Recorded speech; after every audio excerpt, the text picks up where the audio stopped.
project and the International Netaji Center. What you said is very, very accurate, Dr. Huda. We know that a large number of groups imbued with Netaji's ideals are in existence all over the world, in Germany, in Japan, in Southeast Asia, and namely outside of India. Granted, some of these groups may be political in nature, but the overwhelming majority of these groups have similar, if not the same, ideas of espousing Netaji's visions and ideals and implementing it in their day-to-day life. We, the INC, International Netaji Center Group, fully intend to start liaison with these groups in Europe and Asia and establish a repertory of documents on Netaji which have not seen the daylights yet. We want to publicize also via website. Yes. And otherwise, all data and evidences of Netaji's activities that have not been presented to the Indian public and to the world at large. Do you have a website now? We do have a website. What is the website? Website name is www.netajicenter, one word, netajicenter.org. This website more clearly explains our aims, ideals, and objectives. And of course, when the people of Los Angeles will come and join us for the symposium on August 2, they will learn a lot more about it. We hope so. We certainly hope so. That is our objective of the symposium.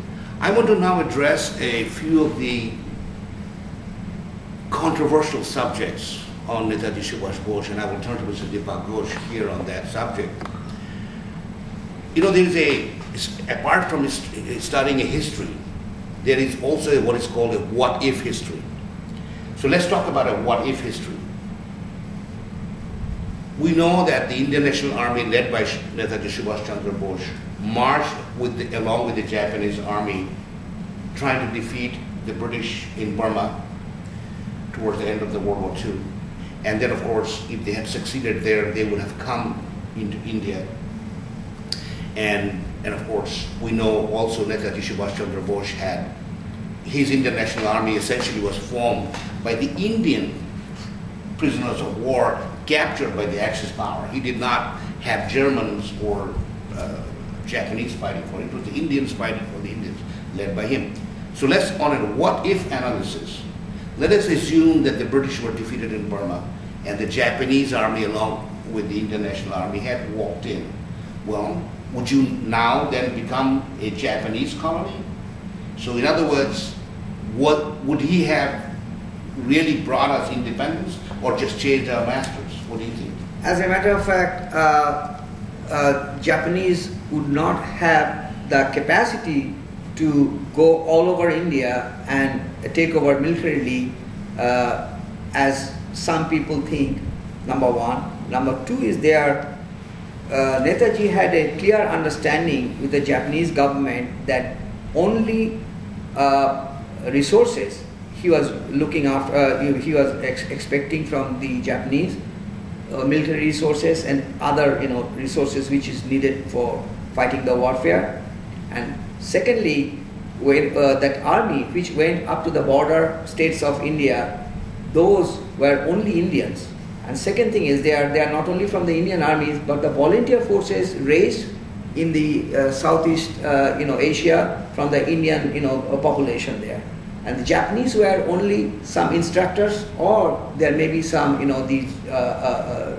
your trainers there. So there was not really any Japanese army with that. Okay. Well, I want to turn to Mr. Mukherjee to say something on this. I want to clarify a couple of points. First, Deepak is right. The Indian army that was fought was under the general umbrella of Japanese army, but all field commanders in that army were Indian and derived their orders straight from the council led by Netaji Subhash Chandra Bose. Another point, what would the Japanese do in India? Before the Japanese people started their advance towards India, they had complete occupation of Burma. However, they handed over Burmese administrative authority in 1943-44 period to the Burmese, and there was the Burmese politician leader assumed the day-to-day administration of Burma while the Japanese army was still on Burmese soil. Same thing would have happened in India too. Well, then let us talk about, since we're talking about that, let's fast forward to the present world.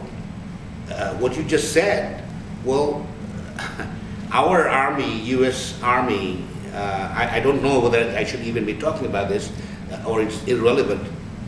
Just an occupation army occupying a country with its appointed puppet leaders is really not independent. So that was the reason why I said, and I really appreciate your analysis on that, but let's leave that analysis open, and I'm sure some people will disagree with that. But I do want to ask, on this same line of thought, I wanted to ask you a question. What was the extent of alliance that Netaji Subhash Chandra made with Stalin in Russia, Hitler in Germany, and Hirohito in Japan? Okay, whatever the informations we have from the, whatever the literatures and books we could get in, is that he didn't have any understanding whatsoever from Stalin, number one. Number two is that with Hitler either, rather on the contrary, in Berlin itself, he condemned Hitler for all the racial activities going on with the Jews in Germany during the war time. And so that's why he was not very much kind of popular with Hitler. Would you mention, Deepak, that as a result, Netaji fell into disfavor with Hitler, and Hitler didn't really want to meet with Netaji after this incident where Netaji spoke directly with Hitler on his activities, Hitler's activities. Exactly. That's what. Go ahead. Okay. And Yes, go ahead. No, the second thing is that as far as Tojo is concerned, you may recall that before the military adventure, or rather say military struggle started from the part of Netaji Subhash Bose with the INA, the Indian National Army, there was an independent your government of India was formed in Singapore. So they were really the basic, I would say, the people governing the Indian National Army. And that government is called Azad Hind government. That is independent Indian government. They had their own currency, they had their own stamps, they had their own diplomatic tie-up with so many countries. So it was not that Netaji was going ahead with the Japanese help. Second thing is he was getting a lot of money from the business people in the Southeast Asia, in the Indian business people in the Southeast Asia. And the third thing is that in the brigades also, for example, it was such a secular army. The commander-in-chief of the army was General Niazi.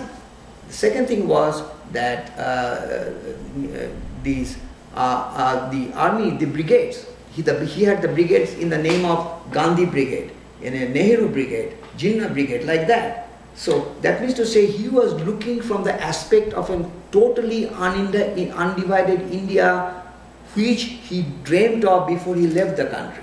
Okay, thank you very much for using an hour. Muhammad Ali Jinnah's famous uttering was... Muhammad Ali Jinnah is the founder of Pakistan. Pakistan, yes. Father of Pakistan. Muhammad Ali Jinnah's famous uttering was that if Subhash comes back, I will not dream of Pakistan. So that tells you everything. Thank you. What's your perspective on that? I fully agree with Deepak. Netaji was absolutely secular in all his visions, dreams, ideals. He never made any kind of a biased statement or biased attitude or biased policy that would tilt one segment of Indian population against another,